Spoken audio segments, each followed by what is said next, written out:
Hey y'all, welcome to Down the Rabbit Hole with your host, Rylee Rabbit. And this is my beautiful guest co-host, Miss Marilyn Monroe. It's so funny because this picture has been floating around my house, like probably in every room. I haven't figured out where to put her. I always put her as your co-host because that's where she belongs. It's my motivation to be a bad bitch. She's the original bad bitch. You know, when you got Frank Sinatra, JFK. I have a huge picture coming with that on it. Word? I got like this big, like long one that goes down. It's got the it's that famous. It's the little famous one where they're like in like a bar, and it's like fuck. I am like so dead today. I have no fucking brain cells at all. It's like Elvis, her, James Dean. Dean James, did I say that right? James Dean. What am I fucking? James Dean. I said that right the first time, right? But it's all like black and white, and then she's just in like this hot pink dress. But it's like, oh, I think I know what you're talking about. Yeah, but it's huge. It's like goes all the way across. So I'm gonna put it above my couch with the. Oh, in your room? Yeah, because I don't really have anywhere to put it on here in the set. It's too big. I feel like that's something that like people need to see when they come into the house, though. Like you can't just keep it in your room. Don't be greedy. Well, I have, because my room downstairs is all black and gold. So I'm going to get some crazy stuff. Like once the pool table's done, I get the stripper pole put in. But the room upstairs is like black, white, and pink. Gray. It's like gray and pink. So it kind of just goes with that vibe. We'll see. I mean, and maybe if you're special, you'll get to see it. Uh-oh. Shout out. Let's talk about your love life, Rylee. My love life? I want to hear this. What's up with the, who's getting in the Rylee draws right now? I feel like nobody is actually getting in the Rylee draws right now. Ain't nobody getting no punani? My shit is dried up right now. Let me just hit this real quick. Okay. All right. You know, do your thing. I have been seeing this one guy. Right. I've actually known him for a very long time. We've met each other when I was in San Diego, like before the industry. We met each other like 8 or 10 years ago. Mm-hmm. It was like one of those random, like we at a club, like what's up girl, take my number type of thing. I think we went on like 1 or 2 dates. We never hooked up. And then we always like kept in touch, but he lived in LA and I lived in San Diego. And that's back when I like didn't know that like LA wasn't really that far.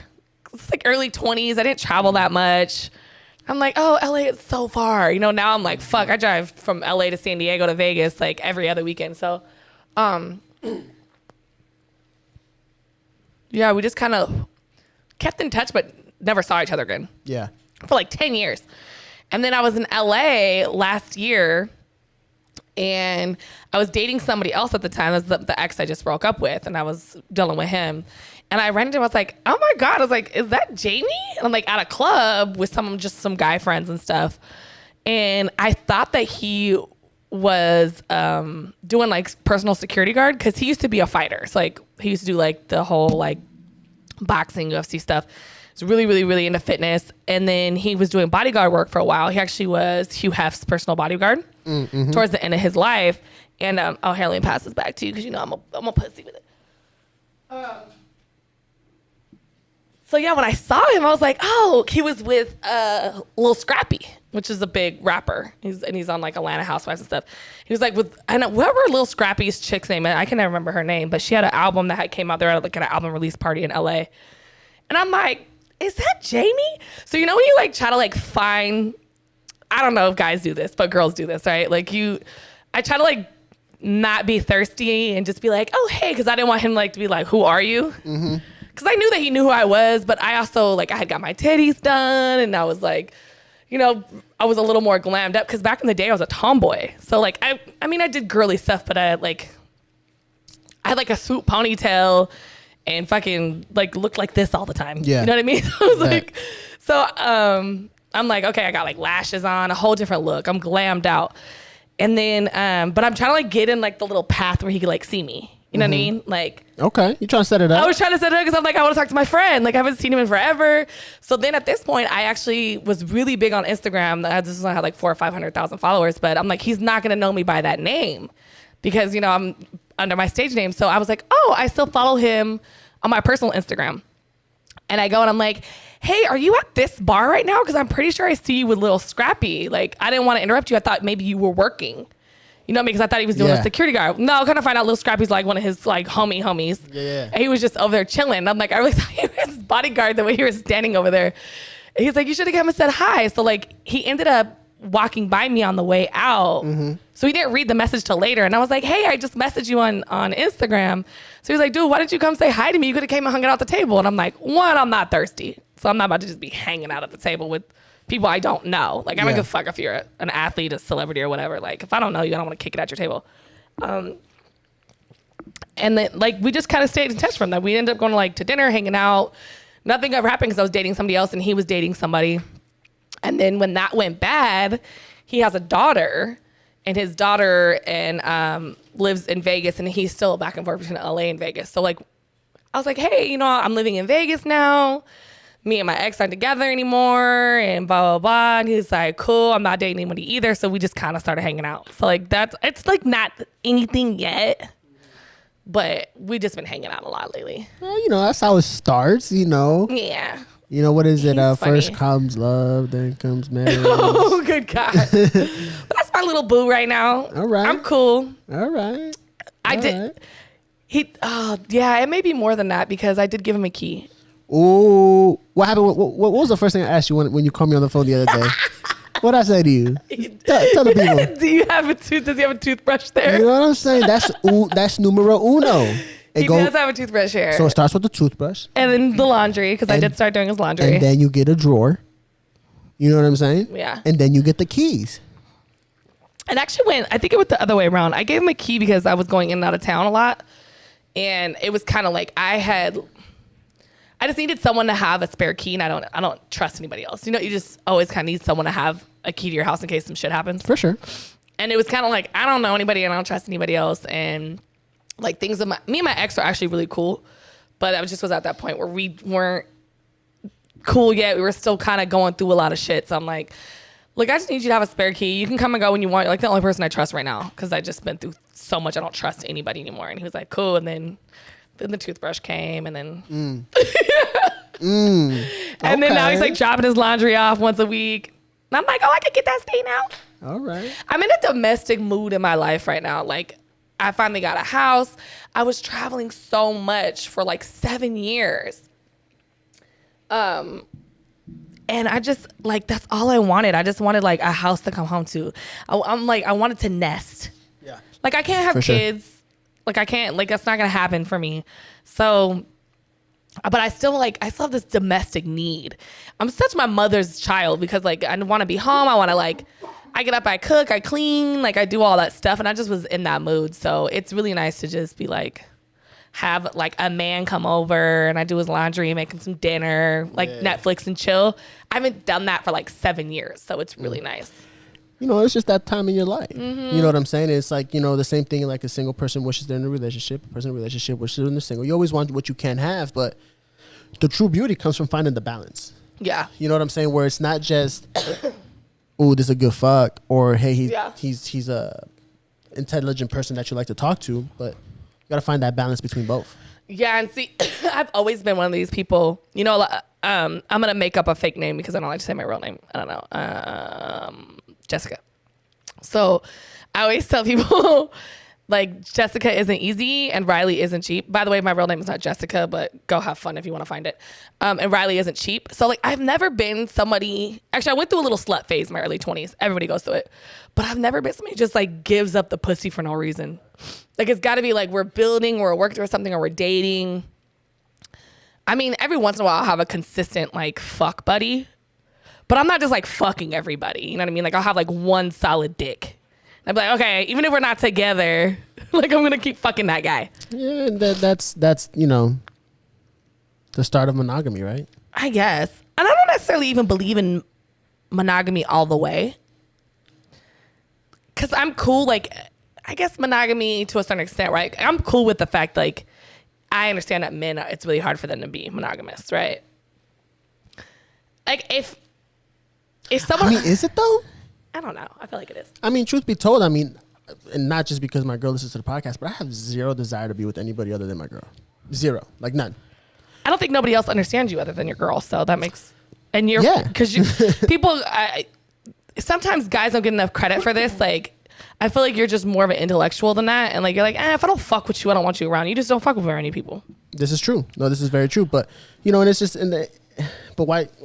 That's the blood. I don't know. I truth be told, and even in my industry, like when I tell people what I do and I tell them some of the stories that I've been through, you know, they're like, oh my God, they go crazy. And I was like, that to me, it does nothing for me. Well, a lot of men have no Dicklin. You know what I mean? They don't have any discipline. And shout out to my boy, Brian, who gave me that term. He's like, men need Dicklin. They don't know how to, like, they literally function every day. They don't have any drive other than like, how do they get a nut? Oh my God. So, but that's what makes my industry profitable. So keep it up. Hey, I'm all about it. You know, hey, come on, little horn bag. I feed my girl with that, so I'm good. And I think us too, like us who are exposed to that industry, it's like sex is like a tool. Yeah. You know, it's like, so it's not like we don't need it all the time because we understand like how profitable it is. Yeah. So like, whatever, you know, I can take it or leave it. But see, I'm totally fine with being in a relationship where, and I think I've said this before, like I'm okay with not all the time, not on a disrespectful level, but if you like went to the DR for the weekend for like a week with your boys and y'all called over some of them little $100 a night hookers and some shit popped off, like I wouldn't like break up with you over that. Like the term that I think I said this other day when Emily was here, like just because you go on vacation doesn't mean you sell your house. Now, you don't need to be on vacation every motherfucking day. What if it was intentional though, right? Because isn't it like, judge me on my intent, right? So if my intent was like, yo, I'm drunk as fuck, goddamn, $100, you know, yo, I got you, my boy, get your dick sucked, yeah. You know, shit happens. But is it like, yo, we going to the DR because, you know, my girl in the United States, I'm about to give me some booty, you know? So it's kind of like, where's that doesn't the even bother me either. To me, it's more, I would rather be with somebody who's not having a relationship with somebody else. Okay. Like, I would rather my man go pay for some pussy and come home. All right. So to you, it's the intimacy. Yeah. Don't be having no fucking side chick. Don't have no side girlfriend. Like, if you're spending bread, you need to be spending it on me. Like, I should be the queen and these bitches to be the peasant. Like, you're only here for pussy. Yeah, and that kind of goes with something we talked about before off the podcast, where it's like, you know, I truly believe that each person is built up of three entities, you know, the mind, body, and the spirit, however you want to call them. Yeah. But, like, you understand that your mind and your spirit is what needs to be fulfilled, where your body is just the instrument that takes your mind and your spirits from A to B. Right. So it's like, that's, to me, another level of awareness where you can separate the body pleasures because, you know, it's, fucking feels good. Yeah. Fucking something else feels good. You know what I'm saying? Because to me, I look at it like, yo, this ugly fat chick and this super hot supermodel, you're going to, no matter what you do, you're going to nut either way. Yeah, it's all a pussy. It's all a pussy. It's all a pussy. But your body wants something. You know what I'm saying? But your mind and your spirit, like, that wants something else. It needs something else, you know? So you're content with that. And I think people that are not in tune with their spirit and mind, they can't control their body. And I think that's the difference. That's why there's so many dudes that are just really out here. They're not in tune with their mind and their spirit. You know what I mean? They don't understand like the deeper side to shit. So they're just like slinging dick because they don't have anything else to do. Yeah. Who's the one who said that? It was a comedian. They said that, I think it was Miss Pat. I think Miss Pat said, she said, God damn it, what'd she say? You said find yourself a dude with a big old dick that been to jail, or some shit like that. And I just remember thinking, I gotta find the quote because this shit was fucking hilarious. Hold on, I'll find it. That's funny. Yeah, I don't know. I just don't like. I was dating this guy for a while. Oh, Joe was a complicated relationship. Joe is fine as fuck too. Great sex. We had a really good time, but it was just. So I don't know. There's always just kind of something missing. I love the fuck out of him though. He's a good guy, but we had gotten before we actually like committed. You know what I mean? Yeah. We had these rules because I was obviously like in the adult industry and I'm like fucking for a living. So he's like, yo, you can't really get on me about being with other women if you're fucking other men. And I said, well, this is the rule. I don't fuck for free. So if you can get bitches to pay you, then go for it. All right.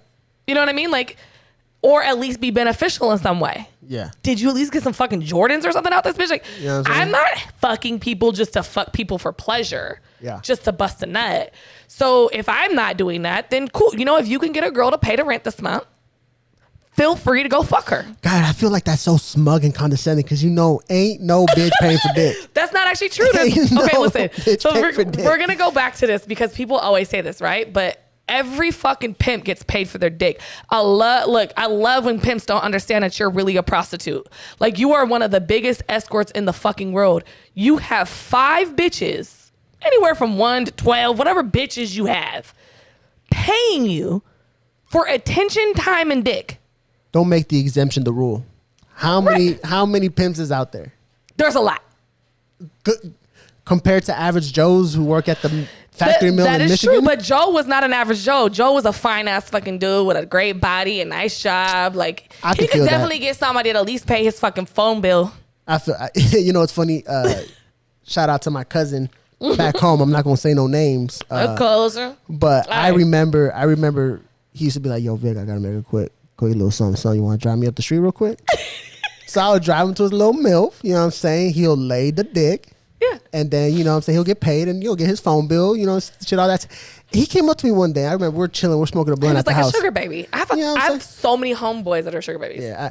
We're smoking a blunt at the house and I was just like, man, I'm trying to get, you know, this was, you know, years ago. I'm trying to fuck this one chick. He's like, Vic, I don't understand what your problem is, bro. All you got to do is just call her, say, hey, come over. And then you tell her when she's here to take her titties out and this and this. I'm like, dog, you 6'4" black dude with a 6-pack. I'm 5'10" fat Mexican who's going bald at the time. Hey, babe, why don't you come through and bust your tits out? You know what, though? Confidence is a bitch because he's not necessarily wrong because I have a friend that I grew up with. He was a big boy. Big boy. I mean, he was cute for a big boy. But he got bitches.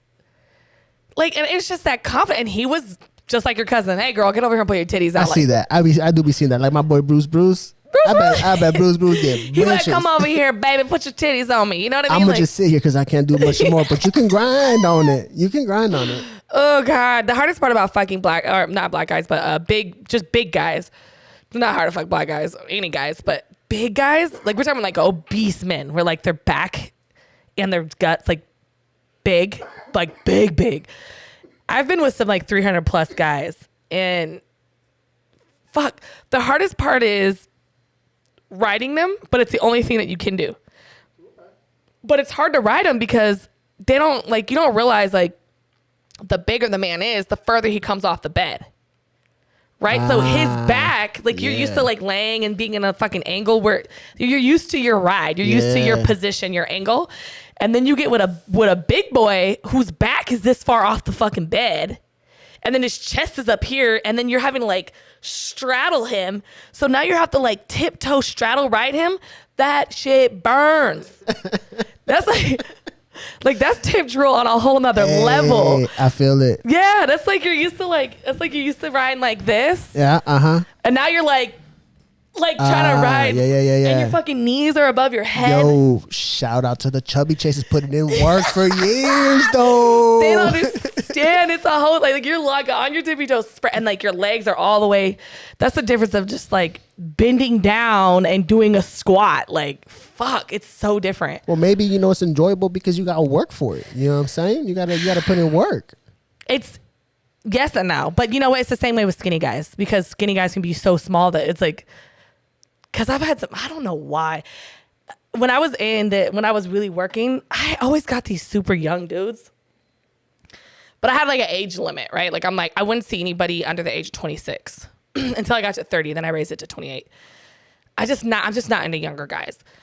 And it's like the prepubescent kind of body that's just, like I can't. Like you still got that baby fat? A little bit of that baby fat? I can't. And I've been with some younger dudes who, their bodies were crazy, right? But there's just something about like just even when they talk, they open their mouth. They're just like, God, you're so young. You're so fucking stupid. I think that's that's where it's at. Because I mean, once you get, say you're 35, I mean, you could fuck with somebody who's 30, 28, just because they're past that point.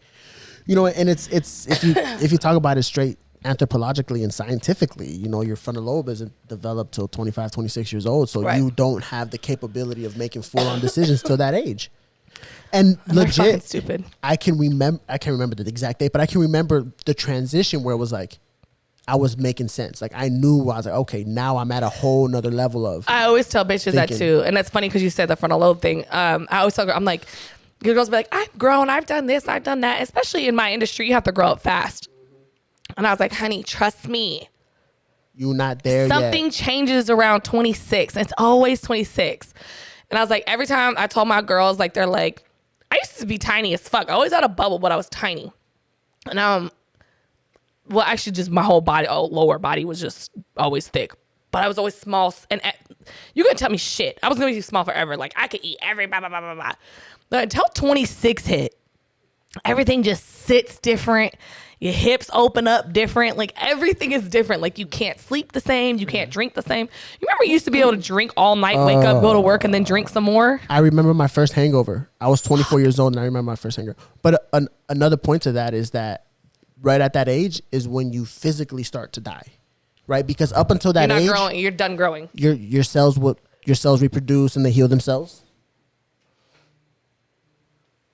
But once you get to that age, 25, 26 years old, that's when the fucking hangovers kick in. That's when the migraines kick. That's when the fucking achy knees, your back starts to hurt if you sleep on it wrong. Yep. I remember when I was like 19 or 20, I'd fucking fall asleep on anything, anywhere. Camp, like we used to camp on the dirt. Like now I'm like, I need a memory foam. Yeah.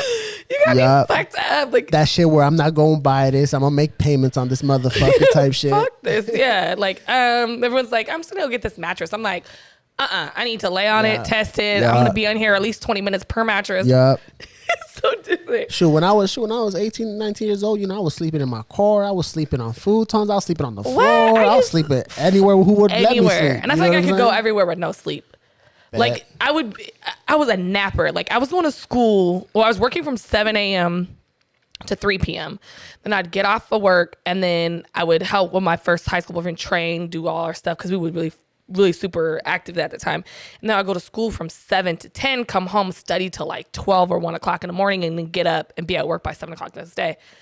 And it was like, I'd maybe take like a 15-minute nap in the car, like in between. And be good. And be like, psh. Yeah. Like I'd have to force myself to go to sleep by 2 o'clock because I was like still wired. Like, let's go. Yeah, I remember this one time I was living in North Carolina and I was like 20 years old, 21 years old. I had to have been, I was actually like 21, 22 years old. And me and my sister, my niece and my nephew, we drove up to New York to spend some time with my other sister. And we were supposed to leave back because I had to go to work the next day. We were supposed to leave back on Sunday, like at 7 o'clock in the morning. We didn't leave till 3 o'clock in the afternoon. That's like a 12, 14 hour drive. So we left at 3. We didn't get home till like 4:30. I had to go to work to train the new girl. So I had to be up at 5:30 to be at work by 6. So I got home at 4:30. I slept for an hour. Woke up, felt like I super refreshed, and then worked no problem all day. What is that about? Yeah, I just remember that. And I remember that clearly, like, yo, I'm on an hour of sleep for 48 hours. Functioning. Get at your boy. I feel like when I used to sleep less, I used to be able to move more, though. Now I'm like, I need a whole fucking night, maybe even a whole day to get ready to do something. But you can't oversleep either, right? Because it's like you oversleep. If you spend all day sleeping, then you just feel all groggy. That's how I felt today. I was not in a mood today. Go, girl. Get spicy. Shout out to Theo Vaughn for keeping me motivated because when we were down there, he gave us just like a little piece of advice. And they were interviewing Glenn that day, Big Baby. And I was just like, give me something because I'm new to the game. He's like, look, your audience is going to show up, so show up for them. He's like, even if it's the shittiest fucking day and you just don't feel like it, like just do it. Because that'll probably sometimes be the best reviewed show because it's so real, it's so you. And like today I was like, oh fuck, I just don't want to do this. I don't even know what the fuck I'm gonna talk about. Victor texts me like every time before a show and he's like, what are we talking about today? I'm like, I have no clue. Like, don't know. And I say, perfect. Let's get it done. I never know. He's like, what's up for today? I'm like, nothing. I got nothing. Bring the blunts. Yo, let's do it. Let's go. Let's do it. I don't know. I'll say you're a better person than me because we were supposed to film yesterday, and I was lit yesterday. I heard about this. I gave you a break. I was like, I don't want that energy. Go ahead, come tomorrow. So Victor just got a new car. Congrats, by the way. Thank you. And you went in to go get it tinted. I went to go get my brand new 2019 Dodge Charger. Yes. GT. I love those cars. They're so big and comfy. Oh my gosh. So it's beautiful. Black on black. It's definitely a different car than you used to have. Oh, my little hoopty. I still got the hoopty. She at the house. She chilling. My brother using her right now. I love that car. My little hoopty, yeah. So literally from the motherfucking dealership, I'm sitting there with my girl from the dealership. I call and make a tint appointment. It was the first thing I was going to do. I was going to get my windows tinted. Out here in Vegas, bro, it's already like 100. You have to, and it's just going to make the car look so beautiful. Yeah. And it does. The car looks great. Yeah. But it's like, all right, I'm going to get my windows. So from the motherfucking dealer, I called to get my appointment. They set it for Wednesday, which is yesterday. And I go, I drop it off. I confirm with the dude. My girl would tell you, we're driving down the street. I'm like, yo, look at that car. That car got 35 in the front, 15 in the back. You see, I don't want to do that. I want to do 15 all the way around. I'm thinking about doing my windshield, 70%. I'm like going in. I feel you because I got limo tint shit. So going in. So we go, we drop it off. I'm all excited, yada, yada, yada. We go, I kick it with my niece and my nephew, waiting for my car to get ready. And this is already after having some fucked up shit with the bank. So I'm kind of like, all right, my day's getting better. I'm about to get my shit tinted. It's going to look good. We're going to be cruising. I get to the motherfucking tint shop, right? I get to the motherfucking tint shop. Just the fact that you even said it like that lets me know. And I see my car, and I'm like, yo, look at that sexy beast right there, right?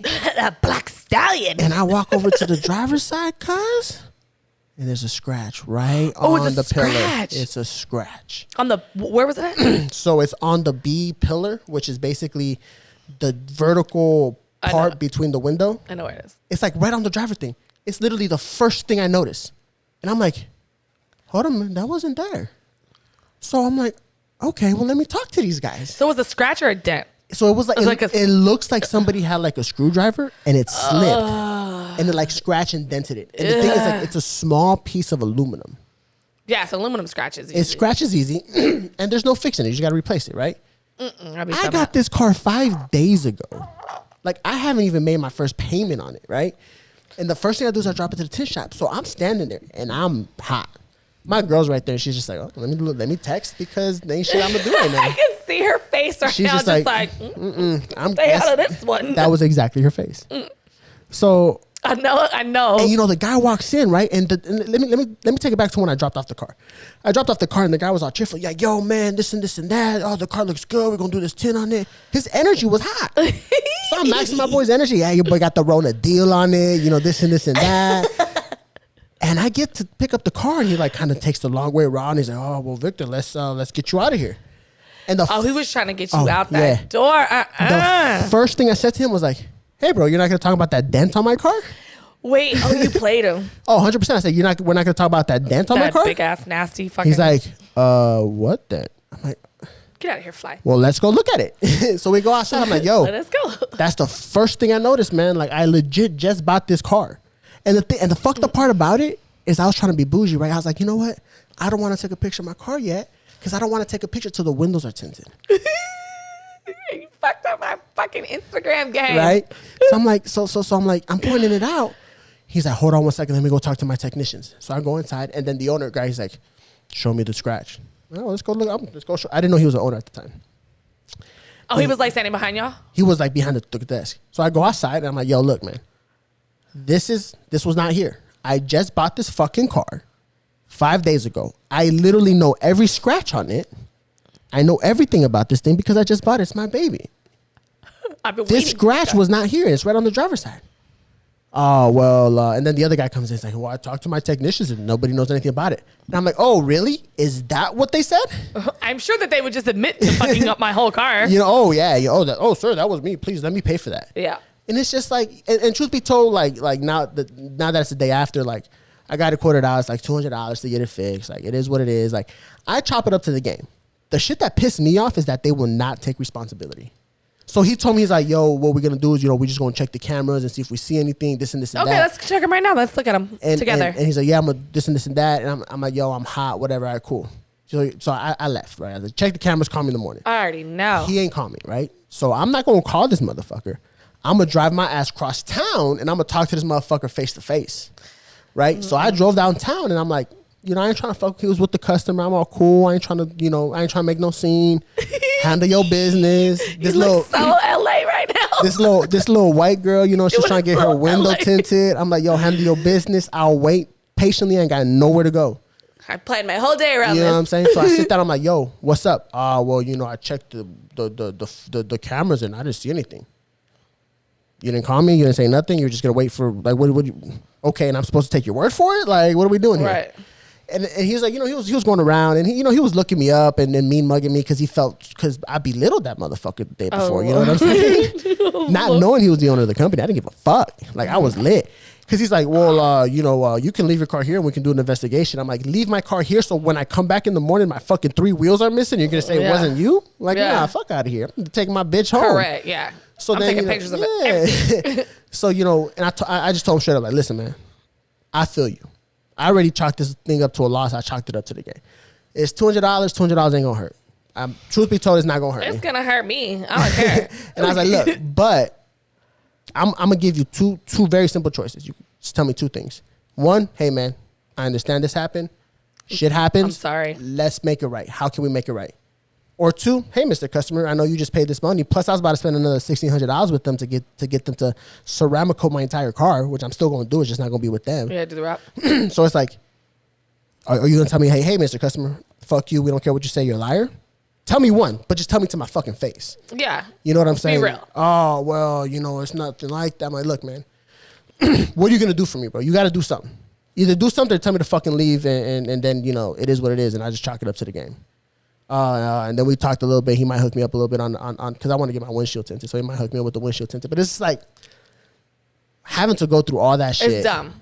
Just say it. You know what I'm saying? And that's the thing, though. It's like, I get it. Shit happens. I'm cool with that. I understand. It's not that big of a deal. It's literally the part costs $150 at the dealership. I pay a body shop guy to put it on for $50. It's $200, and I'm good. Right.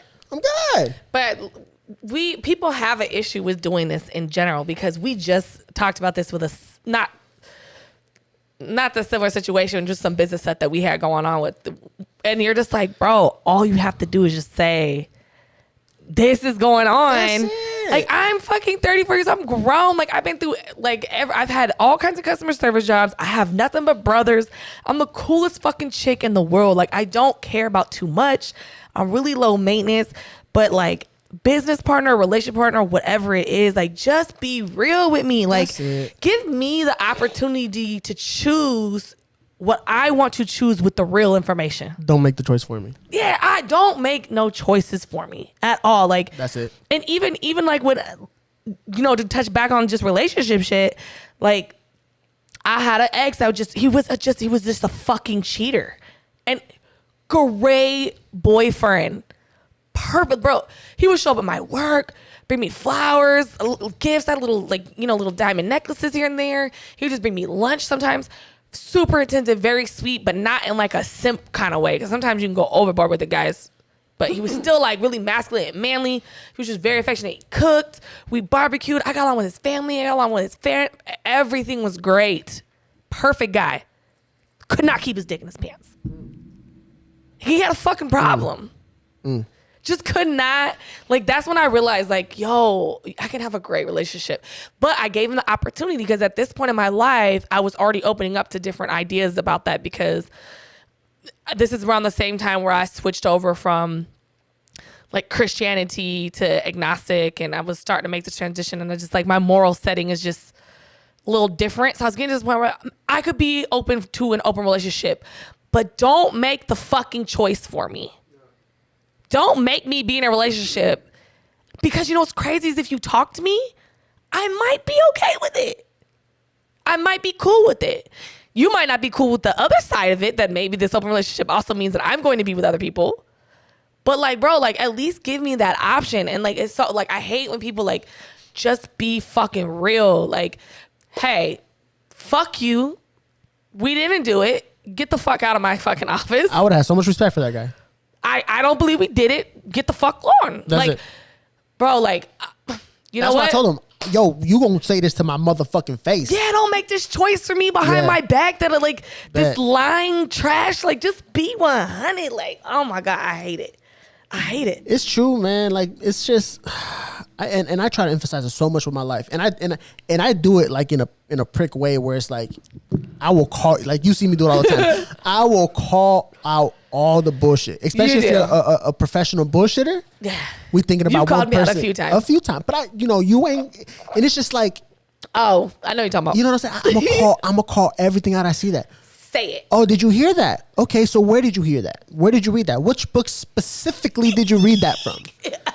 Oh, are you just talking out your ass? Okay, cool. Exactly who you're talking about. Keep talking out your ass. I'm okay with that. I want to hear your story, but just tell me you're talking out your ass. I want to know. Just be real, bro. Just say, hey, I don't know what that is. I don't know. I don't know. Why are people so scared to say that?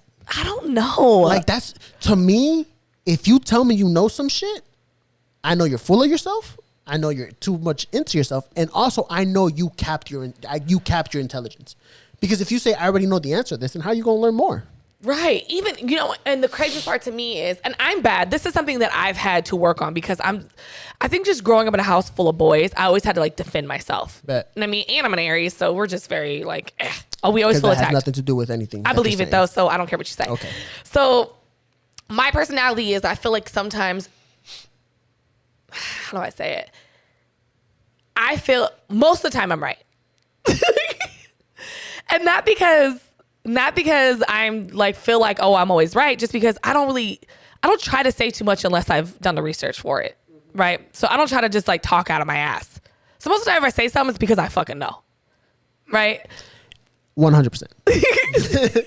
And the other thing is, I don't have a problem saying I don't know. Yeah. So if I'm like, bro, because you've heard me say it, like, I don't know what that means. Yeah. I need help with this. I've always been very, like, that's never been an issue with me in school or anything. Like, y'all, I don't fucking know what you're talking about right now. It's humbling once you learn to say that. Yeah. It's so humbling. But the hardest part for me to do is when I know something, admitting that even though it's right, that there could be other ways to do it. Okay.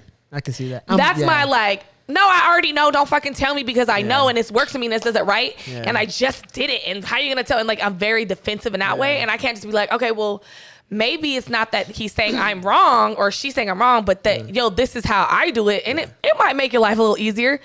And point taken right now, right? Jamie came to help me hang up this other TV. The one in I'd already mounted them. I was moving TVs. I got a 75-inch for downstairs. So I took this little 55 and put it in my bedroom. But the mounts are already on the wall. And I did them myself. But... You can tell. Shut the fuck up. They're up, though. They up. They are up, and I did them myself. The one downstairs doesn't look like that. The one up here looks like that because, remember, the beams weren't adding up right. Anyways. Fucking asshole. The one downstairs looks great. The one up here, somebody was fucking up the measurements where the fucking studs and stuff are. Anyways, I know what I'm talking about. So I'm like telling him we did it the hardest way. And we took this whole back plate off, did all this crap, right? So me, Remy and Chris are here and they're helping me hold up this big ass 75-inch TV. Mind you, Chris is not a very big guy. He's smaller than both me and Remy. So he's like holding up this and we're trying to do all this shit. And I'm like, hold it still so I can screw it back in. So Jamie comes over here. And I'm like, hey, I can't do this other fucking TV. I'm done. It's way too high. I need help. So he's like, yeah, okay, I'll be over there later. He comes and does it. And he's like, I'm like, no, you got to take this whole thing. He's like, just, like, he don't play with me. He does not argue with me. And it's the best thing in the world because I'm an arguer. So if you start arguing with me, I will argue back. Well, I'll say I'm a debater. Like, I don't have a problem saying, and he's just like. Some would say a master debater. Or a masturbator. I'm both. I'm both for sure. And so like, he's like, just, he doesn't say anything. He's like, he just looks at me. I'm like, okay, whatever, do it your way. Bro, he had that thing up in 2 seconds. It was like, click, click, click. I got to take some notes. I got to see this in action one time so I can just see how he does it. He don't play with me at all. He's like, he just doesn't say anything. And like, I was dating this other guy for a little while, just like hanging out with him. And we could not get along because he was an arguer just like I was. And I'm like, bro, this is too soon in this situation to be arguing about everything. But he argues so much that he doesn't think it's abnormal. Like, we'll argue to a point that I'm like, don't ever fucking call me again. And he would call me the next day, like, hey, what's up? What are we? And I'm like, it was so normal for me. You off, huh? Oh, just like, no, you're a fucking jackass. Like, yeah, even worse. Yeah. But he just argues all the time that it didn't seem like there was anything wrong. And then I'm like, bro, you need a girl that's more submissive than me. Like, I know this, right? But I need a guy that's like, what's the word? Like a silent, strong type. Yeah. I need the guy that's like, I'm not gonna say much because what I say is just gonna be what it is. And if I don't have that kind of guy, like, it's not gonna work. I feel like that's why this works, huh? Because I'm kind of like that too. You are very like stoic in your way. You're like, I'm like, fuck you. You know what I mean? So like, but it works. Yeah, like I do way better in relationships like that. Yeah. And like any guy that's argumentative or just like very strong, they're like, you just don't need, you're an alpha, you don't need to be with another alpha. I said, no, I need to be with an alpha, not a tyrant. And that's the difference, because a real leader knows when to shut the fuck up. Like, and I feel like I'm still sometimes with relationships I still value the like masculine, feminine roles. 100%. Where like I'm cool with not being in control all the time, but I have to be able to trust your decision making. That's the key, is the trust. Yeah. 100%. So in order, and this may be some game for men, in order for a woman to submit to you, it cannot be forced. A woman will naturally submit to you if you're making good decisions for both, not only for yourself, but for them. She has to feel secure that there's a them and that the decisions that you're making for them are strong and confident and they're thought out. Yeah, and sometimes at the cost of the dude. Sometimes he's absolutely loses. No, 100%. Absolutely. And 100%. I mean, I think that's just the best, especially if you like strong, loud, fun, goofy, crazy chicks. You have to be able to be the kind of guy that doesn't have to say a lot and just sticks to it. Because a woman like me, who is an alpha and very strong and very opinionated, it's like that natural instinct of a woman, like, or of just an alpha. They see something like it's like a little mouse. Yeah. They start to irritate you. So I'm gonna get that ass. Mm-hmm. You know what I mean? Like when people start arguing with me, I just like, how can I pick you off? Yeah. And it's so like raw on a different level that I'm like, same thing. You're like, you're fucking stupid. Like, where did you get this information from? And I'm thinking in my head, but I'm going in. Yeah. And I will do that to a man who doesn't know how to just say something and let it be that. See, that's the thing though. Like I have a very, like, when I approach any argument or debate, I have like very, very strict rules that I abide by. And like the first one is, I need to come into this debate with the open mind, giving you the respect and the ability to change my mind.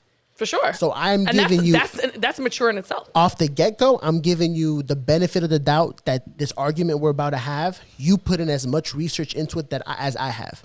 Which most people have not. Now, if you have not, that changes the argument. Right? I'm still going to show you respect, but I'm going to come from a place... If I'm in... Rule number 2, never yell. If I get to a point where I have to yell, I'm either not perceiving my point out correctly, or I'm getting too emotional.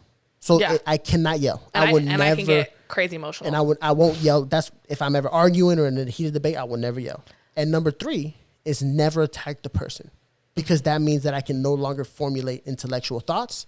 Therefore, I have lost the argument. Yeah, and you're in a defensive mode at that point. If I'm going to say, oh, whoa, it's because you did this and it's completely unrelated, I lost. Yeah. Therefore, my points are no longer valid. That's something that I could probably work on. Yeah. For sure, because I feel like I give such, especially, and you see me in an argument, I feel like I give someone the benefit of the doubt that if they come at me charging, I try to be like, yo, you don't want to do this. And I feel like I'm good at that. I'm good at being like, just stop. I'm very like diplomatic in the beginning. Yo, we're not going to do that. Bring the tone down. Like if they come at me just like, da-da-da, I'm like, bring the tone down. I'm not about to be talked to like that. I'm not about to be like, just, we could talk, be normal. But once I get to the point where I feel like you're not coming at me out of a place where it's just like, okay, I had to get it out. Maybe I was holding it in and it's just coming out and you can't take that moment and step back. Oh, I'm coming for the fucking jugulars. Like you got me fucked up, bitch. Like, and that's probably the part that I need to work on is because the person I used to be, like where I come from, and you come from a similar area, like you had to be defensive because like especially being the only white girl in my neighborhood, like my initial reaction is defend myself because I don't know if I'm gonna get jumped. I don't know if I'm gonna get fucked up today. I don't know if someone's gonna throw a dead animal. Like I had people throw dead animals at me. I had all kinds of crazy shit happen. So to me, my first instinct is to be like, just defense, right? It took me to 34 years old to even get that person back here, you know, and at least be like, yo, calm down. Yeah. So now, like, even on phone conversations, I'll just hang up. And people are like, that's so disrespectful. And I'm like, that's my biggest pet peeve. Please don't ever hang up on me. I won't hang up on you as long as you don't ever make me argue with you. But I'll literally say, like, yo, I'm getting off this phone. I'm hanging the fuck up if you don't stop. Yeah. Then I'll hang up. Yeah. But it took me a long time because before I would gut punch. I have the sharpest fucking you would, like, one day if you ever saw me get to that point, you'd be like, I don't even know who you are anymore, Rylee. Like, that was some pretty low the belt, nasty shit that you just said. I can't wait to see it. And I hope I never I haven't gotten that point in so long. Yeah. Like, it took so much because I'll go for the fucking jugular. See, and we even talked about this before, where it was like me in high school, like when my 9th, 10th grade year, I was what they would call Captain Save-A-Hole. You know, I was my little captain. I was a simp of the century. You know what I'm saying? Like, I would walk girls home. I'd have, like, you know, I'll do whatever I got to do and get it going and get it rocking, and then, you know, you was friend zoned a lot. I was friend zoned like a motherfucker. And then, thanks to my brother, you know, shout out my brother, he used to fucking bully me and pick on me and make fun of me. Then you get all his homies to do it. So your boy just became an asshole. Like, I just became an asshole. Yeah. And I started talking shit. I started fighting back. I started doing all of that. And now I love talking shit. Like, it brings so much joy to me just because, you know, it's something that I finally learned how to do and got good at. But now I found the balance of, like, look, I care about you, so I'm willing to do whatever I need to do for you. But, like, yo, don't let me start talking shit. You know what I mean? I can still talk some shit. See, I can talk some shit faster to a stranger, I think, sometimes, because it's hard for me to get, like, actually, that's not true. I'll pretty much say it like it is. I'm sure I've said some stuff to people I love that they're like, but I don't mean it to be a bitch. My oldest brother has the same problem. It's like, we just say what the fuck's on our mind. Yeah. And sometimes it can come off as just like, God damn, you're a fucking bitch. You know what I mean? I'm like, I just thought that it was something you needed to know. Like, I definitely have had to, like, if somebody knew me now versus then, they'd be like, oh, yo, you're so much calmer than you used to be. Like, I really had to get in touch with that person because I realized, too, that it wasn't even who I was trying to be. I just was always in defense mode. And I didn't even mean to be an asshole or a bitch. Or it was just like, I was just always like... Always snapping back right away. Yeah, someone's trying to, like, attack me or challenge me. And I still deal with that a lot today because it's like I always felt like I had to prove who I was. Yeah. That I'm still like that today because I'll deal with people's bullshit a lot longer than I should. Because I always feel like I had to prove to you that I'm like, that I'm loyal, that I'm a good person, that I'm like that ride or die. And that comes from the culture we grew up in too. It's like this, I always get told like, oh, you run when it gets hard. And I'm like, bro, I put 5 years into this shit. I'm not running. I'm walking away with my head up at this point. Yeah. You know what I mean? But I can see where people be like, I will take way too much shit from people. Like, and it's like, I don't know. And it's not people, I'll take too much shit from people I love. Yeah. Cause like, if I don't know you, I'm snapping on you. 100%. Snapping, like. But you know, you notice that as a characteristic for yourself. Like, you know, like I notice like in my personal life right now where it's like my mom's is in like that gray area. You know what I'm saying? Where like she does shit that pisses me off and pisses other people off, but like I ask my mom's. Yeah, you know my mom, I could say that too. I think that's just a mutual mom understanding. And it's just one of those things where it's just like, it's my mom's. You know what I'm saying? But it's like that gray area. But ultimately, like, that's just how you have to be. Yeah. You know what I'm saying? And that just goes with like, that's just who I am. Ongoing evolution, though. That just shows that you just consistently changing and learning with the times. Like, I don't know if this happens to everybody, but like me specifically, like I would be like driving in the car and think about something I did like last week. Be like, yo, like, bro, I'm nobody. I wasn't the person I was last week. You know what I'm saying? You're like, I done changed this week. I done changed. Like, goddamn, I don't know what the fuck I was thinking last week. That stupid ass motherfucking week ago, Victor. And that's like, bro, that was a week ago. But being in tune with that change is so real. And that's why I know some of y'all been through something like that's what I say with the younger people. I'm sure some of you guys have been through some real shit. But the way your brain handles things as you get older and being able to be in tune with those changes is so crazy. And when you know, like, it's not going to be like a like a sudden change. Like it's gonna be like, oh shit, all right, like, Yeah. I get it. I think the best part of me getting older was knowing, one, being able to figure out what I want in life. Yeah. And there's still parts where you're like, I don't know, you know what I mean? But like, and then when I want them, saying it. Yeah. Because a lot of times, like when we're younger, we let a lot of people influence our decision making, like just either by guilt or resentment, or just like, you know, parents be like, oh, you should go to school. Or like, I literally went to school for medical assisting for like a year and a half because my grandma thought that I should do it. Like, and I never did it. I was good at it. Yeah. It's the same thing as like I can paint and draw and do all that stuff too, but I'm like, I'm good at it, but I don't want it to be a career, you know, like it's not what I want to do. And like, I feel like now I'm literally gonna be like, no, no, sorry, I don't actually want to deal with this anymore. And I'm okay with saying no. Like I'm getting better at it. It was something I had to learn. But that just comes from taking control of your life. Yeah. Like I am now no longer giving you the ability to make decisions for me. In Yeah. the sense where it's like, hey man, hurry up and do this. Well, if I hurry up and do this, then that's going to appease you. But then it might not appease me because I might fuck it up. Yeah. So I'm not going to hurry up and do this. I'm going to take my time, do it right. Do it the right way. You know what I'm saying? It's just like and it's the same thing like with, and I'm still working on it, but it's like the same thing with like my car situation. Like I gave that guy the ability to fuck my day up. Mm-hmm. Granted, I had every right to, but still I gave him that power. And he now occupies a portion of my brain. Right? Yeah, because you're always gonna think about that fucking asshole. And now he occupies a portion of my brain, whether it's going to be temporary because I'm pretty good at expunging it eventually. But it's like now he takes energy from my day. Yeah. And that's energy that I can be spending with my girl. That's energy I can be spending with work. That's energy I can be spending on the podcast. On my podcast. That's energy that now he has control over my Yeah. life. And that, and just working on those things. But it's so great to get to a point in your life where you're like, nah, I can choose this. Just like even today, like, I said I was in a bad mood. Like I wouldn't say it wasn't bad. I was just in a very like blah mood. It wasn't bad. I wasn't angry. I wasn't mad. I was tired. I'm still tired as fuck. Like I could literally fall asleep just sitting here if I really was like, meh, I could do it. Like my exhaustion levels are low. My knee has been killing me. I could barely get up and down the stairs right now. And it was like, nah, but even with all that, like I'm gonna make this choice to like get the fuck up and do what I need to do. Yeah. But it was just, I don't know, I've gotten to that point where it's like, we have more choices than we realize. We have every choice. Yeah. People are like, oh, it's not your choice. I'm like, nah, I could choose to deal with it or not. 100%. You know what I mean? Like, and it's so But it's like, if nice you don't to get to that point. Like, and I've said this to you before, like, I concentrate so much on what I can control. And if I can't control it, all I can control is my choices after it. Yeah. Or how my choices are influenced because of that. But I wouldn't have been able to do that before 26. No, not at all. Not even before 30 at this point. Like, no, not at all. Yeah, it's so crazy. It's and I lived a lot of life. I lived a lot of life. Went through a lot of crazy shit growing up. I dealt with a lot more shit than most kids should have had to.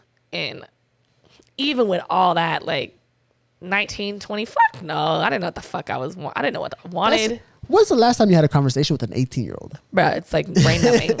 I can't have a conversation with anyone under the age of 25. Drives, especially the arrogant ones, where I just want to wring your little fucking The neck. millennials. Listen here, you dipshit. Shut up. You got a trophy for showing up. I don't want to hear anything about what you have to say. Yeah. We had to earn them. Like, I feel like an old person these days. You feel like that lately? Oh, my God. You're like, I remember back in my day. Like, I feel these days, talking to these younger kids. You know, and shut the fuck up. And truth be told, and I even do it like with the little minions I got working with me. Like, I try to lead by example, right? I lead by like, yo, you say some stupid shit, I'm going to call you out. But then when I say some shit, you can take that shit to the bank because you know I did my research, right? So I'm leading these kids by example, right? You know what I'm saying? To where like it got to the point where, you know, I would have to hit them up like, yo, Brian, this is what I need from you guys. Yo, Vic, I trust you. Let's make it happen. That's dope. That's cool because you're how old? 28. 28. You're at a good, like, that was such a fun age. Like, between 28 and 32 is like my best. Maybe it's only because I turned 34 this year and it's been a pretty shitty 22. But 2020, I mean. Yeah. But yeah, those were some fun years. Like, really getting to know like getting to know who you are. And not only that, though, I'm trying to, like, when I talk to somebody who's of age, say 50, 60, 70 years old, 80 years old, I'm listening to what they say their biggest regrets are. Mm-hmm. And I'm listening to what life lessons they are learning at that point of their lives. And I try to learn those now. Yeah. Right. I just remember I was listening to this podcast, and shout out to the Fighter and the Kid. And it was like one of those things where you hear they say something and it just kind of resonates with you. And it was Brian Callen was talking about his mom. And then he says, hey, Mom, let's go out to dinner. And the mom's like, I don't feel like it. And Brian's like, why? What's up? I'm just kind of dealing with mortality right now. Right. And it's just like, that to me was so powerful because it's like somebody's in their 80s, you know, and you know, my friend just died and my other friend just died. They're consciously having to think about that. And they're consciously dealing with mortality. So I know that at 28 years old, I am going to have to deal with that by the time I get 80. I want to deal with that now.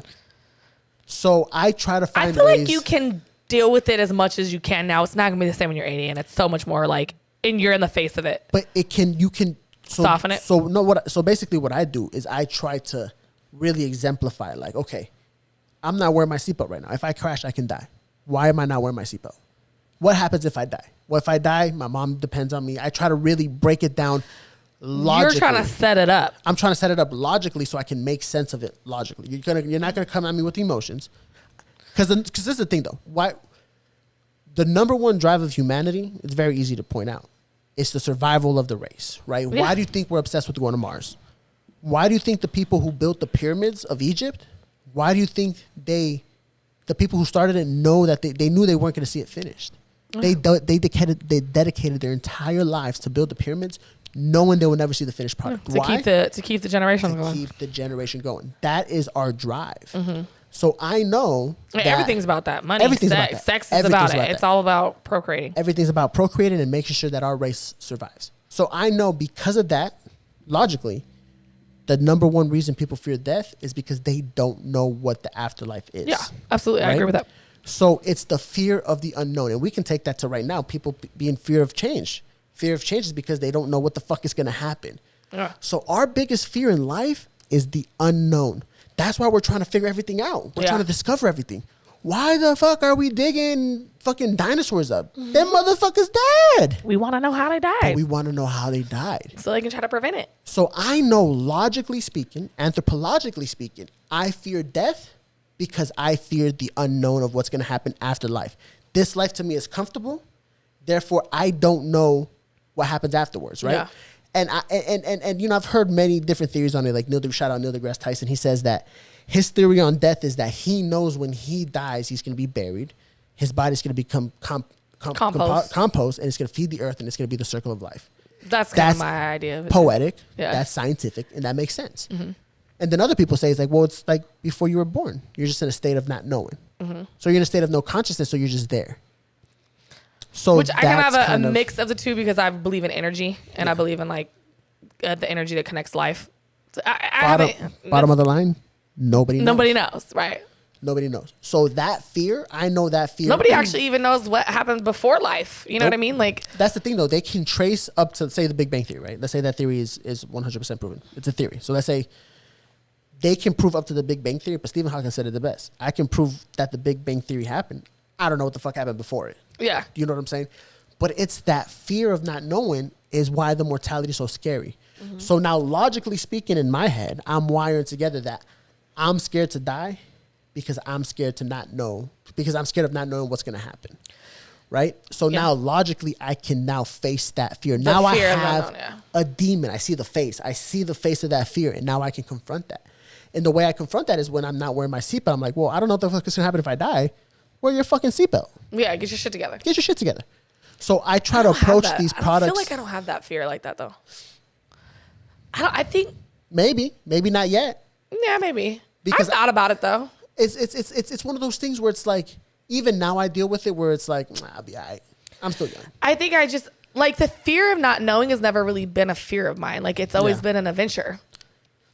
Like, I sometimes like, okay, so I used to go to the desert and ride quads, right? Yeah. And it's just kind of like I liked riding at night more because I didn't know what was on the other side. Fuck that. Like, I love it. I love being like, I'm just going to have to deal with it when it happens. Like, I kind of get a kick to that. Like, and it may be why I was so into the adult industry. Yeah. Because it's kind of like its own little fucking rush, right? Like, And it's just like the little things. Like, it's not necessarily like, oh, I want to fucking jump off this thing and not know.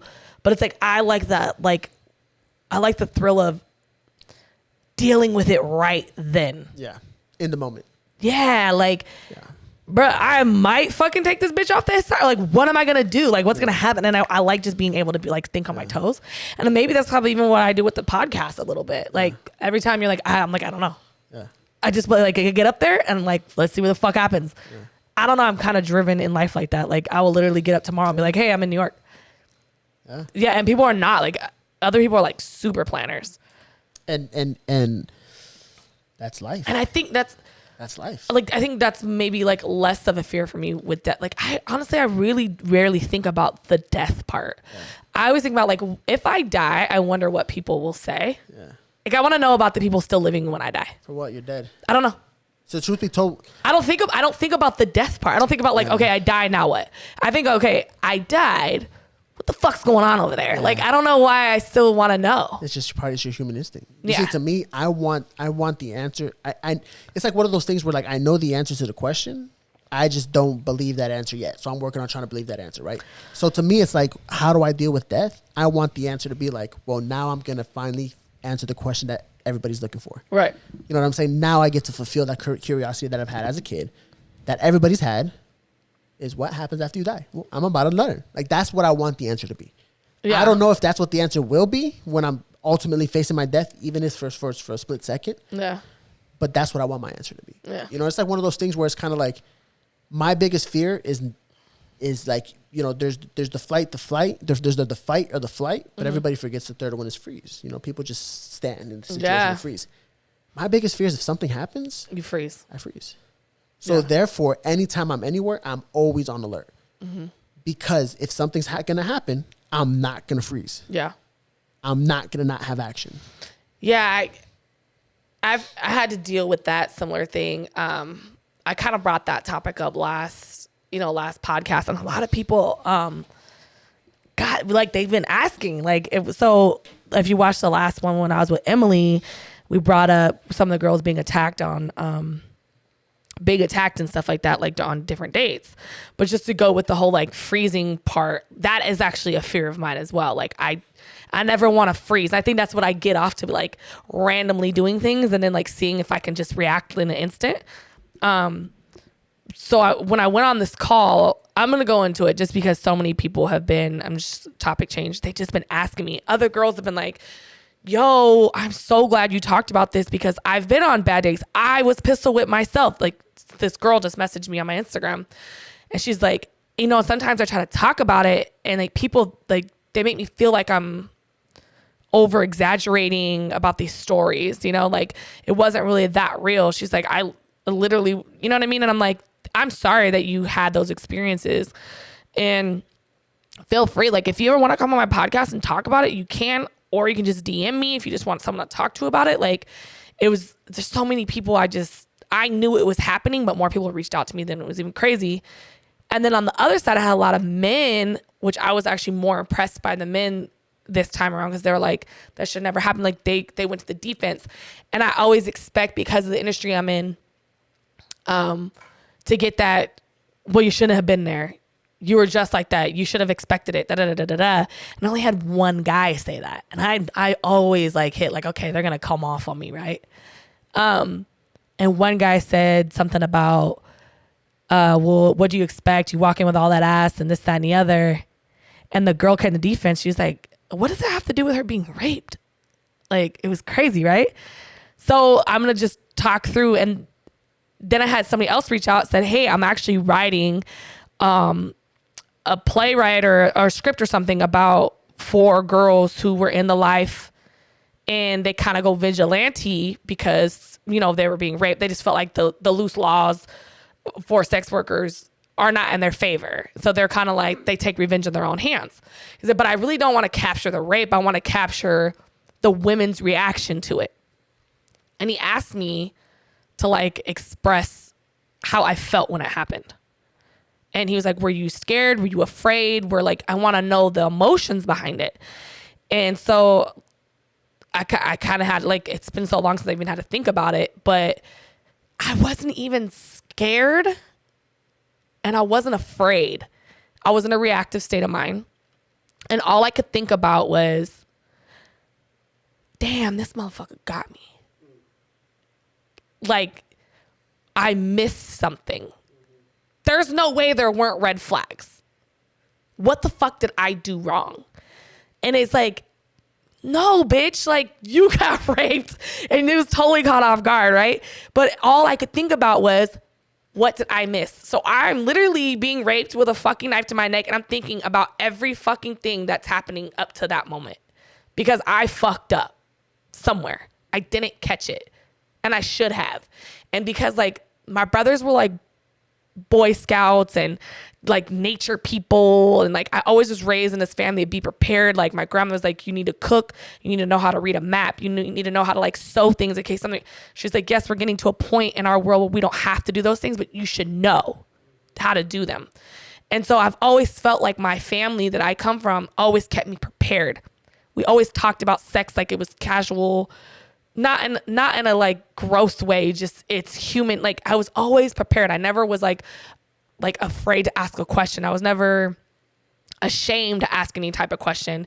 And my parents and grandparents were very like, if this happens, be prepared for this. We got earthquake bags. Like, we got national, like, we were just always prepared people. And I'm like, what the fuck did I miss? Because I've prepared for a rape my whole life. And it's sad, as a woman, we have to. But my whole life, I prepared, what if this happens? What will you do to get out of it? How should you react? Like, I've always been waiting for the day when it would happen. And you can never be prepared enough. But my natural reactions kicked in to a point that I'm more proud of myself now than I was then, because then I was so disappointed. I was disappointed in myself for a while. And like, the sadness is actually just being disappointed in myself because I should have never been. But I definitely didn't get the red flags. And the crazy part is, shit, I'm about to cry. Like, the anger comes from like not being prepared enough. Like, I was mad about that. And then, hold on, I need a second because I'm like train of thought here. And all I could think about the whole time when this happened, right, was, don't let him see you cry. And that was me being prepared, right? And I'm like, now looking back at it, I'm like, oh shit, I didn't freeze. And like, only recently that I had to think about this was like, the fear that I would freeze didn't happen, so I can't be so hard on myself. And like, the being hard on myself shit is just like, fuck. Like, you don't have to be so hard because you did the right thing. You came out alive. You came out unscarred. On a physical level, I obviously was emotionally scarred. Thank you. But you came out and you survived it and you're fine. So like, be proud that you didn't freeze. And that was my fear, that I'd freeze and that like I wouldn't come out on the other end of it. And I came out fine. Like, and if people ask me like to tell the story, so I went on a date and went upstairs. I actually finished the date. Like, everything was fine. The guy was very kind of timid and like he you could tell he was on something, right? And but a lot of clients they're on coke. I don't see guys who are inebriated anymore for this reason. And there's a couple things that I changed, and I'll tell you about ways to keep yourself safe because I haven't had any issues with that since. But I come in, I do the date. The date is fine, and he was very like, you know, am I big enough? What's going like? I hope I satisfied you. And I'm like, you know, babe, you're good. And I was playing my little Rylee role, and we finish, and obviously he had a condom on, so thank God he just didn't happen to take the condom off at this point. So we get up and I'm starting to get dressed. My purse is on the counter. I'm putting my bra on. I turn around and he's got my purse. And I'm like, what the fuck are you doing? And I'm like, give me my purse. And he's like, oh, you thought I was going to pay you? switched up, went from being like, oh, I'm from blah, blah, blah, and is my dick this, is my dick, oh, did it, to bitch, oh, you thought I was going to pay you? And I was like, yeah, hello, what do you mean? And he's like, nah, you got me fucked up. He was like, I'm not a trick. Switched up on me, crazy switched up. And I was like, oh, okay. I was like, well, why don't you just give me my purse and I'll be gone. And he's like, nah, you're not getting none of this bit back. He's like, I'm about to make so much money off of you. So now I'm feeling like, oh shit, he's about to kidnap me, right? I was like, you're joking, right? Like I was still like lost. And he's like, nah, I need this. Basically he's trying to take the money, the purse, everything. I had just got a brand new purse. So he's trying to take it all. I'm like, look, I don't even really care about the purse at this point. Keep the money, keep the purse. Just give me my phone so I can call a ride. Just give me my phone, right? And he's like, nah. He's like, nah, I think I'm going to keep you here for a while. Crazy, right? And so I turned into natural reaction. I said, first of all, I switched from Rylee back to the bitch I grew up to be. I said, you got me fucked up. I said, first of all, let me go. Give me my motherfucking phone. And he comes at me and I just punched him right in the face. Whap, just hit him.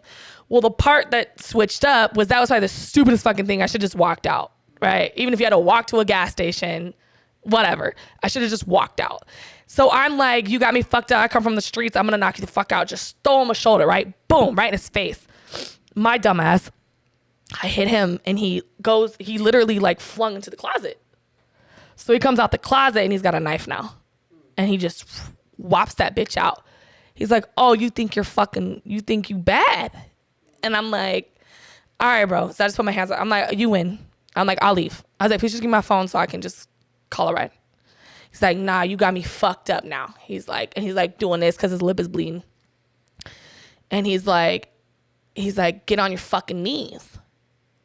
And I'm like, okay. So I just get on my knees. I'm like, now what? And he's like, oh, just basically getting after it. And I'm thinking, it's like, do not cry. And I'm like, look, don't give him a reason to cut your face.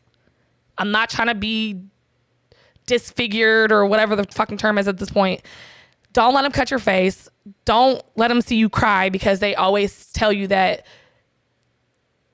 a lot of guys who will attack, they get off to the woman crying.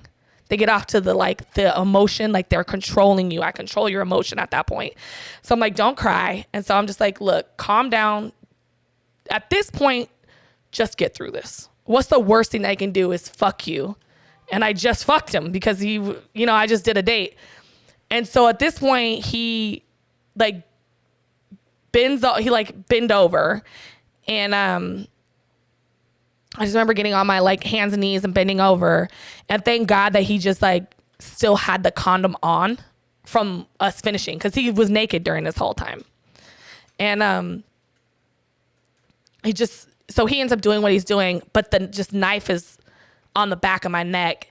And I remember him pulling my fucking head back and just saying something crazy. At this point, I'm just like, don't cry, don't cry, don't cry. And I'm like, so are you done? I'm just trying to give him this blank, are you done fucking thing? And he's like, oh, you're a real strong little bitch, aren't you? And I'm like, wow. So then he turns me over and just puts the knife right up to my neck. And he's like, I could just cut your face and you could never make another dollar. And I'm like, so cut it. I'm not going to start crying. I was like, that's what you want. You're a bitch. I'm still being kind of just you're not going to control me, but I wasn't pushing him to the point that he would. I was like, then just cut my face. I think if you were going to do that, you would have did it already. And I'm like, can I go now? And he's like, yeah, get the fuck out. I'm just he actually gave me my phone, thank God. And he's like, get out, basically. And that was the end of it. But at the time, like I said, I was just so mad because I didn't catch it, the red flags. And I'm like, I didn't really do reference checks like I would. Back then, a lot of shit was going on. My ex had just got locked up. I really couldn't post ads. I was afraid that they would come find me, try to come after him. And I was broke as fuck. I needed the money. And I told myself I would never put myself in a situation again that I would choose money over my safety. Because I literally was like, I need this money. I got to go get it. I did not check him out at all. I literally was like, here's the address, let me go. It was dumb. It was in the first 6 months of me escorting. And I just remember like checking all the box later and be like, dude, just so disappointed in myself for that. Because like I said, I come from a prepared family, and I've always prepared myself for the day that someone would attack me, because like 75% of women have been molested or sexually attacked in some way. And like, it's sad, but as women, we have to deal with that reality. And I never wanted to be. And like I said, until recently, when that just topic kind of flew out there, and I never had to think about the emotion, because I just kind of shoved it away. Like, oh, it happened. It's fine. I survived. You know what I mean? I got over it. And, but like now that we were just talking about like the fear of freezing and like knowing that I didn't, I could actually like give myself a break. And I think that's where my tears were from, because like I was so hard on myself for so long about it. Like, bitch, you did that to yourself. And like, that's crazy, because I didn't do it to myself, but I was like, I refused to be a victim to the point that I told myself it was my fault. And like, there's no shame in being a victim. Like it's like this feeling of being weak. And I had to, I just recently even felt, like I said, just recently even we're having this feeling, but being a victim means you're still alive. And like that in itself is a survival thing. Like any woman who ever has been through that experience, you're alive. Like being a victim means you're alive and that you can still do something with yourself. So don't feel like being a victim is being weak, or that you don't, I can't say you can't feel that way, because you're gonna feel that way. You're gonna go through those stages, but just know like victim is more of a badge of honor than it is a weakness, because you're alive. You can tell the tale. Like somebody else died, and not even by the hand of that person. Somebody else went home and fucking drugged themselves. Somebody else went home and blew their brains out. It was too much. Like, you are strong enough to say, I am a victim of this situation. That means I survived it. I'm strong. So you didn't freeze. And even if you did, that's what got you through it. So you're good.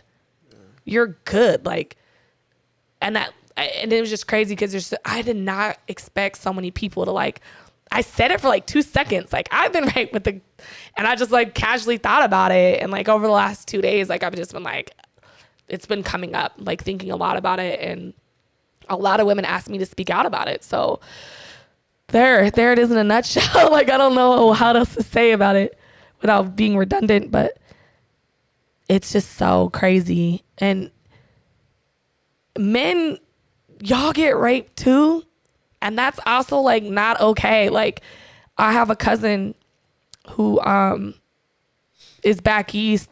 He was raped a couple years ago. Like 3 men. And he got the worst of it, man. He ended up with HIV, syphilis, all kinds of crazy shit. And just partying with some friends and got fucked up. And like, there's no shame in that either. You did not ask for that either. You know what I mean? Like, I don't give a fuck if you walk into a place naked. I don't give a fuck if you walk in a little tiny dress. I don't give a shit if you're a boy wearing makeup. I don't give a fuck what you do. Like, I said this on my last podcast, it is nobody's fucking right to put their hands on you in any way without permission. Like, this is part of rules that we are taught as children. What's the first thing that we were taught growing up? Keep your fucking hands to yourself. Yeah. Don't touch nobody. Like, don't touch that. Like, even in the store, you're like, no, don't touch that. Don't touch that. You don't, like, if you can't even follow the basic rules, like the first rule you were taught as a child, no, don't touch that. Like, something's wrong with them, not us. And, like, don't feel shamed about that shit either. I hope one day that my cousin is strong enough to come out and tell his story, because he does not. Being a man and that happening to you, it's like, I can just imagine. As a woman, we're prepared for it. As men, you don't think you're gonna deal with it. And I think with the culture we live in and people being more free to like not and have the entities like social media where they can express themselves and find out there's people like them, it's gotten a little bit better. Our numbers are a little more real, but like I think the number for that's even really high. It's like almost like 45 or 50% of men have experienced sexual like molestation as a child or being raped or something. It's I think a little harder as a grown man just because of this physical strength, but it still fucking happens. Yeah. It still happens, and it's just not cool, man. Like, and the laws are so lax for rapists. Like, you can kill somebody and not physically kill them. Do you know what I mean? Like, it's so like, oh, you're raped. Here's 6 months and do some community service. Like, bruh, no, like this person literally has taken my life from me. I feel like I'm a strong enough person that I've had to be able to like be like, no, that's not gonna take my life. But I can just imagine like not being completely confident as a human, already having a lot of like struggles with securities and feeling safe in the world and whatever issues you deal with, and then you be raped. Like I could just not imagine being a weaker minded person having to deal with this shit, because like like you're dead. You're just moving, you know? Yeah, and it's like that shit should be on the same level as murder. Yeah. Like you literally took someone's life from them. Like you don't have to be non-existent for you to be dead inside. You know what I mean? 100%. It's crazy. No, it's man, it sucks. I can't even imagine. Yeah. Sorry, I got a little dark there. Oh no, totally. I'm glad you're comfortable enough to speak about it. But you know, for women, I can't even imagine. Like I just remember going down like a dark alley in the middle of the night, and you know, I'm a big dude, so I'm usually not really worried about it. I was raised in the hood, so I'm pretty good. But I remember thinking like, yo, what if this was my sister, or like my mom's, or like my girl? And it's just like so many people can just take advantage of them, you know, and by the grace of humanity, a lot of people don't. Yeah. You know, but the few that do truly do deserve to get beheaded. I totally agree with you. Like, let's just kill them and throw them in the ocean and move on. Like, and that's very Darwinism. I'm a true believer in capital punishment. Like, I think if you take a life, you deserve a life, right? Sorry, I'm an eye for an eye person. I'm cool with everybody being blind. We don't gotta see shit in this motherfucker. What the hardest part about it is our justice system, our processes have to get better, because a lot of people are doing time for shit that they didn't fucking do. And I feel like until they get better at really proving some shit. So then that goes. It's hard for me to be like, because there's people like this poor kid, like it's on a huge Netflix thing, right? Like she got arrested at 16 for like shooting her pimp when he attacked her or something. She was supposed to serve a life sentence, and they like I don't even know if they let her out yet. I haven't watched the whole thing, but she was 16 and got a fucking murder charge as a female who was like being prostituted out, and like she should never have gotten that type of time. And so it sucks because like, I totally feel like if I just sat there and watched you kill somebody, like blatantly, like your ass should fucking die. Yeah. And like if you've been caught raping somebody and it's like all evidence is like really pointing to this shit and there's like no doubt, or you have admitted to it, like, yeah, I raped that bitch. You should be fucking raped in the ass every night for a year and then killed afterwards. Like I don't know what else. Sorry if I'm that morbid, but it's just hard with like these other cases where it's like it's kind of this gray line, so it's hard to be like, yeah, you deserve that shit. That just brings me to think of like a very unfortunate event that happened in, I mean, you know, I'm a big UFC fan, in the UFC community with one of the heavyweights, Walt Harris. I hope it's Walt Harris. If it's not, I'm sorry, but Walt Harris, where his stepdaughter was kidnapped and killed, and they caught the guy who did it and shot out Brendan Schaub. Brendan Schaub said, yo, put this UFC heavyweight top contender in a cage with this man for like 1 hour. Fuck him up. For 1 hour. And it's crazy because I would talk to my girl and she would say like, because, you know, I have like a little niece, you know, I love that little girl. And to me, she can literally kill somebody and I'll bury the body because she's just so precious. And it's just like, we were watching TV and like something happened to some girl and like some boyfriend is beating her up or something like that.